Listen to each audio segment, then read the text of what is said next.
Bom, então essa aula é sobre instituições sociais, uma delas que é a família. Socialização. Emílio Durkheim afirmava que o homem seria apenas um animal selvagem, se não se tornasse sociável, processo que o humanizou.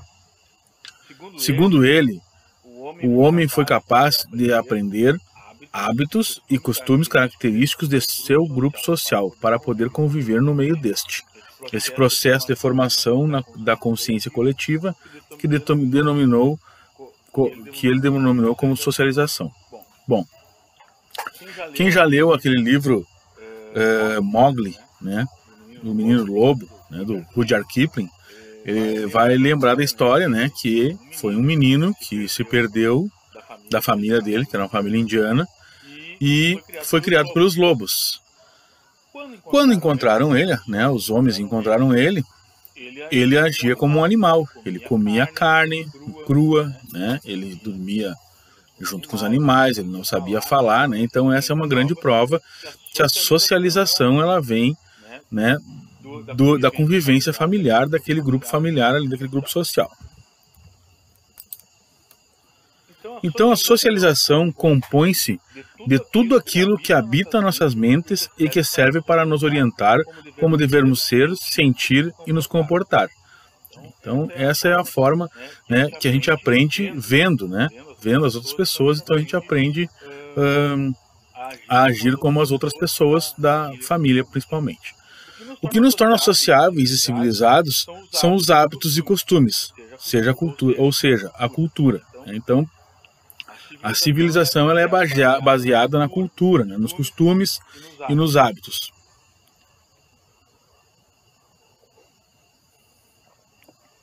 Para que haja o processo de socialização, é necessário que haja instituições sociais, que nós vamos ver mais adiante, né?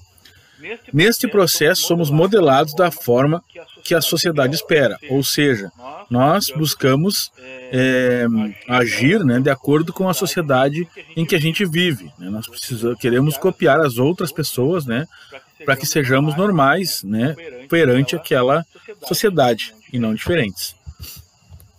Bom, corpo social. A sociedade é como um organismo, né? Todos os órgãos internos do organismo devem funcionar de forma harmoniosa. Quando um órgão não funciona direito, todo o organismo fica doente. Ou seja, a gente pode fazer um comparativo, né, com o corpo humano, que tem vários órgãos internos, o pulmão, o rim, né, o pâncreas, sistema digestivo, tudo mais. Quando um deles não funciona direito, a gente fica doente, tem que procurar um médico para se tratar, né? Então, a sociedade é a mesma coisa. Então, o organismo seria a sociedade. E cada órgão interno seriam as instituições sociais. Então, por exemplo, a gente vê muitas vezes escândalos na política, escândalos no Congresso, né?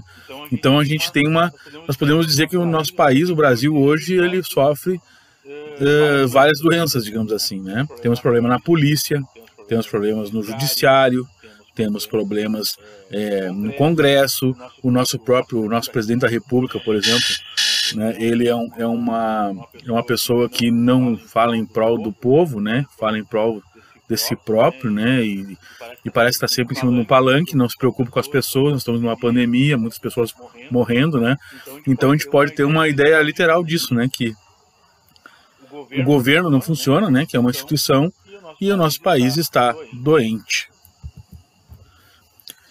Instituições sociais, muito bem. Então as instituições têm regras, né?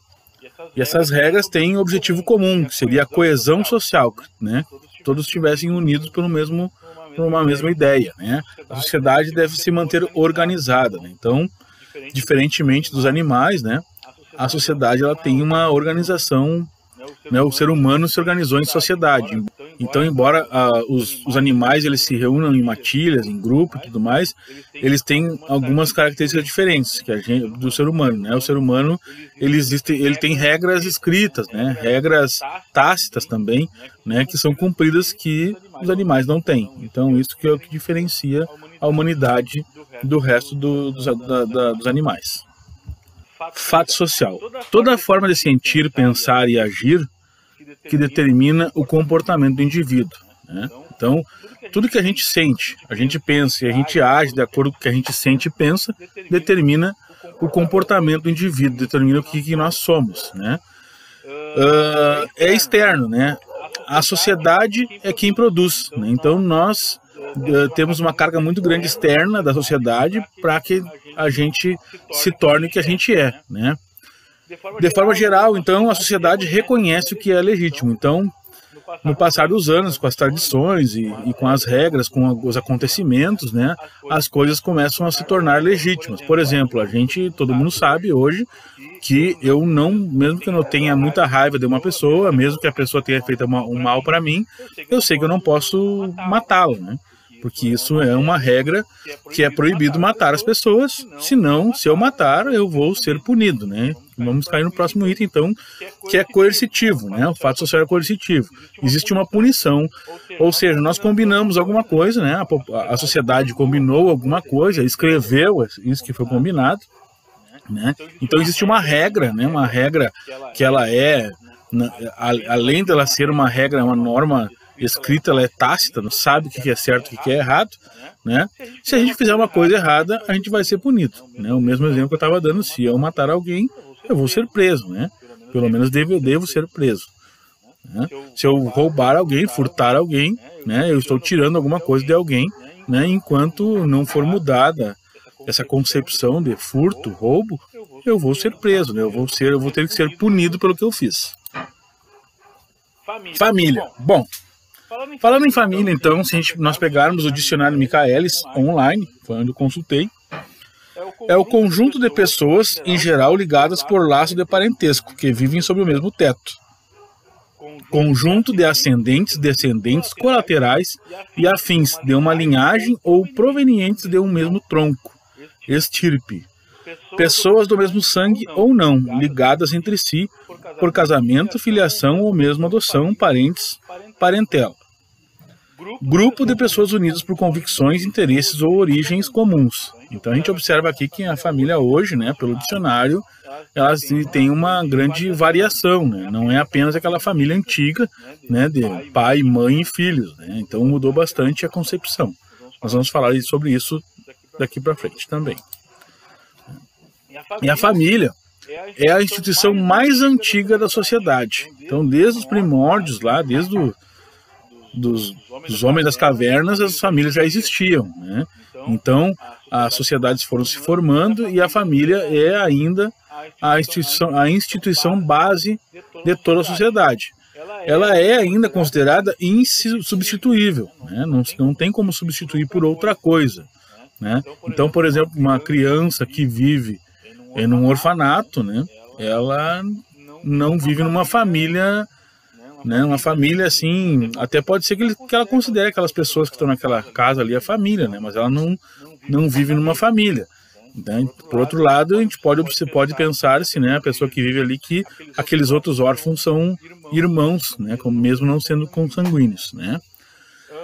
Fundamental na formação do indivíduo. Então, de acordo com a família, né, que a pessoa vive, né, ela vai ter aqueles primeiros aprendizados ali, né, e vai ser a formação daquele indivíduo, do caráter dele, da forma de agir, de acordo com o que ele aprende, que ele vê e aprende com aquela família, né, entre outras coisas básicas, como, por exemplo, a fala, né, então o idioma que a pessoa vai falar, o sotaque, os trejeitos que a pessoa tem, ela vai adquirir da sua família. A família, então, é considerada a socialização primária, né? O primeiro momento de socialização do ser humano é na família, né? E ali os mais velhos, né, da família vão passar valores morais e éticos, né? De que esses valores e éticos já estão basicamente predeterminados pela sociedade, né? Então, isso acontece a formação do caráter e a identidade daquela pessoa, né? Então a família, de uma forma geral, ela tem uma característica, né? Então a gente observa que normalmente as pessoas vão se vestir parecidos, vão falar parecidos, vão ter ações parecidas, né? Então dentro da família existem valores, né, predeterminados. Existem deveres que cada um membro daquela família deve ter, né? Existem direitos, né? E existe uma certa noção, né, de certo e errado, né? E é ali que aquele indivíduo vai ser educado, né, num primeiro momento, né? E também vai ser civilizado, né? Então, o processo civilizatório inicia na família.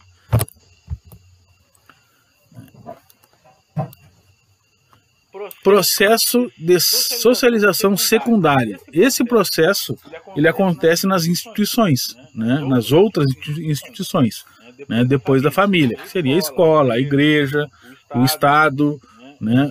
Também a escola, né? Um grupo social ali, uma sociedade que ele participe, né? Uma associação, alguma coisa assim. Isso vai formando, né? Vai socializar a pessoa de uma outra forma, né?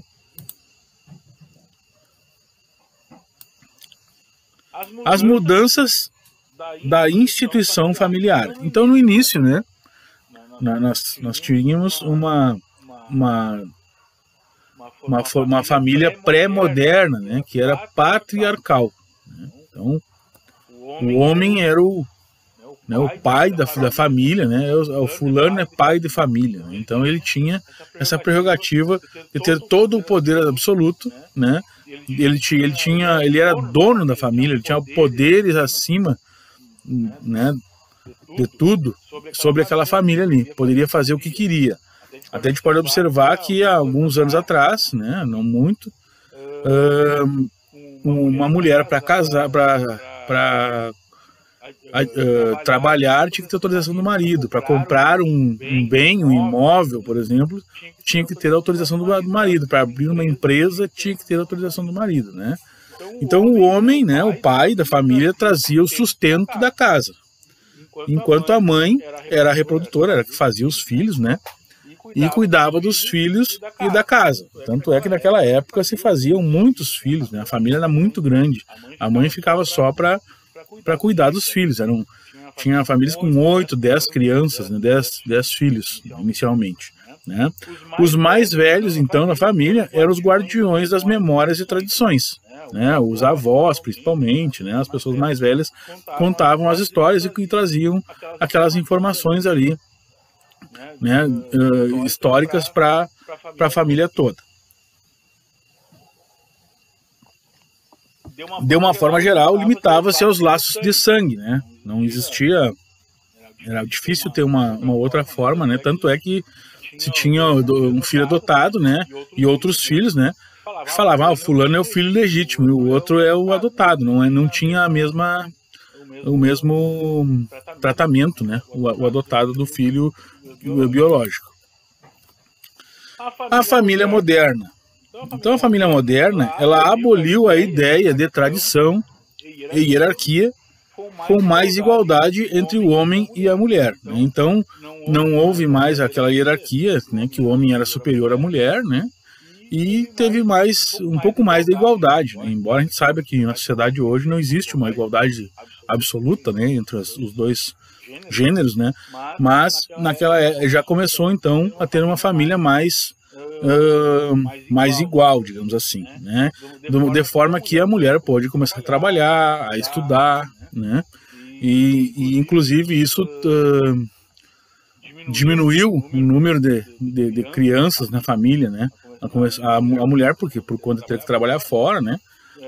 Começou a ter menos crianças, mas mesmo assim ainda continuou com o trabalho, né? E ainda assim, a gente sabe que existe aquela questão da família, ainda um vestígio de patriarcalismo, né? Que a mulher ainda tem que cuidar da casa, né? E cuidar dos filhos, e o homem não tem tanto esse compromisso, né? E como a gente sabe que o homem, de forma geral, ganha mais que a mulher, né? Então ele se acha, né, no direito, eu ganho mais, então eu pago mais contas, então eu faço menos em casa, né? E a mulher tem que fazer tudo. Então existe um resquício ainda. Bom, a família contemporânea, né, da atualidade, né, ela tem maior diversidade, né? Então hoje a família ela pode ser um casal de homens, um casal de mulheres, né? Pode ser uma família unitária, que a lei já prevê isso, né? Pode ter uma criança adotada, né? Pode ter dois homens e duas mulheres, né, com filhos adotados, adotivos, né. Então já existe uma maior liberdade, né, uma diversidade de tipos de família, digamos assim, né. Tanto homem quanto mulher podem trabalhar, né. E a família homoafetiva, ela está bastante presente hoje na nossa sociedade, né? Então existem famílias monoparentais, né, que seriam famílias com uma pessoa só o pai ou só a mãe, né, muito natural, e principalmente agora que existe muita separação, ou casais que têm filhos e nem se casam, né? Cada um pode ser o que quiser, né? Então não tem aquela história de marido e mulher, né? Podem ter dois pais e duas mães na família, né? Isso não existe mais, essa questão de gênero, né? De preconceito de gênero, né? Ou não deveria existir mais, pelo menos, né? Cada um faz a sua própria família do jeito que quiser, né? Amigos que se reuniram, moraram na mesma casa, é uma família, né? Adotaram, é uma família, né? Então, hoje em dia, a gente tem uma grande liberdade familiar, né, de criar a sua família como quiser, né? Não é ligada à consanguinidade mais, né? Então, a gente não tem mais essa questão do fator de sangue, né? Não precisa ser heteroafetivo, como eu já falei, né? Não tem essa obrigatoriedade de ser heteroafetiva. Não a nível socioeconômico, né? Então não existe mais aquela questão que há muito tempo, né, que eu tinha que casar com uma pessoa, desculpa, que eu teria que casar com uma pessoa do mesmo nível social que eu, digamos assim, né, socioeconômico. Isso não existe mais, né? Então, e a família, ela é preenchida pela união, o respeito e a compreensão, né? A diversidade está muito ligada a isso. Hoje é muito forte a questão da diversidade, né? Então, tendo união, respeito e compreensão, as diferenças, né? E as igualdades ao mesmo tempo, né? Respeitar todos serem tratados iguais, respeitar as desigualdades, a gente vai ter uma família bem legal. Patologias sociais, muito bem. Então, quando a família não é uma família legal, né? Uma família em tese estruturada, digamos assim, né? A gente não tem uma estrutura social e principalmente socioeconômica, né? A coisa começa a complicar, né? Então, o abandono físico e social, né? A omissão de cuidados, né? Ela traz problemas psíquicos, né? Traz deficiência no processo de socialização, né? E não terá base de valores, né? Então, não tendo cuidados mínimos ali, né? O abandono físico e social da família, né? Muito normal, principalmente por parte do pai, né? O pai abandonar o filho, né? E aí aquela criança cresce com problemas socioafetivos, né? Sociais, né? Então não existe uma socialização ideal, né? Como seria importante para aquela formação daquela criança, um adulto mais socialmente tranquilo, né? Mais socialmente equilibrado, né? O desemprego também causa o quê? Causa criminalidade, né? As pessoas então vão se tornar falta dinheiro em casa, né? Não tem o que fazer mais, está vendo que a família está passando necessidade, não tem o que comer, vai cortar a luz, não tem água, né? Então a pessoa vai partir para uma questão de buscar um recurso de outra forma, né? Então, principalmente por conta de racismo, muitas vezes, né? Por conta desse grande mercado de trabalho, não, desculpa, essa grande reserva de mão de obra que nós temos hoje, né? Então, as pessoas ficam desempregadas e isso leva à criminalidade, à depressão, muitas vezes ao suicídio, né? Então, as pessoas, elas ficam com problemas sociais muito sérios, né? O que acaba causando problemas para outras famílias, né? Para outras pessoas. Violência doméstica. Muito bem. Então, dentro dessa questão familiar também, né, existe a violência doméstica, né? As mulheres ficam ao lado dos agressores por medo, muitas vezes, vergonha ou falta de recursos financeiros se obrigam a ficar do lado do agressor, né? Então, e a violência doméstica, ela não distingue classe social, raça, etnia, religião, orientação sexual, idade e grau de escolaridade. Ou seja, todas as pessoas elas estão podem sofrer dessas coisas, né? Não quer dizer porque a pessoa tem um grau de escolaridade superior que não seja um abusador, né? Uma pessoa que agrida a família, né? Principalmente a mulher, que é a mais agredida na família, né? Não existe um perfil específico de quem sofre violência doméstica, então não tem esse negócio de dizer que a pessoa tem um perfil, fulano sofre violência doméstica por esse ou aquele motivo, né? Então, e a prova disso aí, né, no país aqui, que o Brasil é o 5º no mundo em violência doméstica, né? Então é uma vergonha o Brasil estar nessa classificação, né, de ter uma violência doméstica tão forte, né? E a gente muitas vezes não sabe, né? As pessoas, o nosso vizinho, ou um irmão, uma irmã, né, um parente da gente próximo aí sofre violência doméstica e a gente nem fica sabendo, justamente porque tem vergonha, né, de contar, né? E muitas vezes tem dependência financeira, né?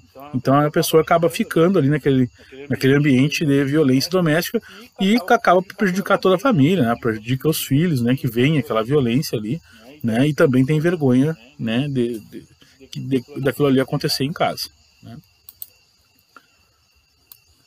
Então, para finalizar aqui a questão das características da família, né? Então, as principais características da família contemporânea seria o alto índice de divórcios. Hoje em dia existe um grande índice de divórcio, né? As pessoas não ficam mais. Antigamente, a mulher ficava presa ao marido porque não trabalhava, se obrigava a ficar na família, né? Ficar com aquele marido pro resto da vida, mesmo que ele fizesse o que ele quisesse, né? Batesse ou tivesse outras relações extraconjugais, né, e tudo mais, né, e até porque o homem achava que era o dono da família. Então hoje não tem mais isso, e hoje até tem o caso da pessoa nem se casar, né? Então simplesmente não se casa, né? A pessoa tem um relacionamento, mas não casa, não mora nem na mesma casa. Então mudou um pouco essa questão, né? Baixo índice de fecundidade, né? Então antigamente, né, tinha até século XX, aí, metade do século XX, as famílias tinham 8, 10 filhos, né? Hoje não, hoje não chega a 2, né? Então, para se manter a população, teria que ter um tipo um casal ter 2 filhos, né? Então teria uma população equilibrada, né? Hoje tem menos de 2, né? O que acontece?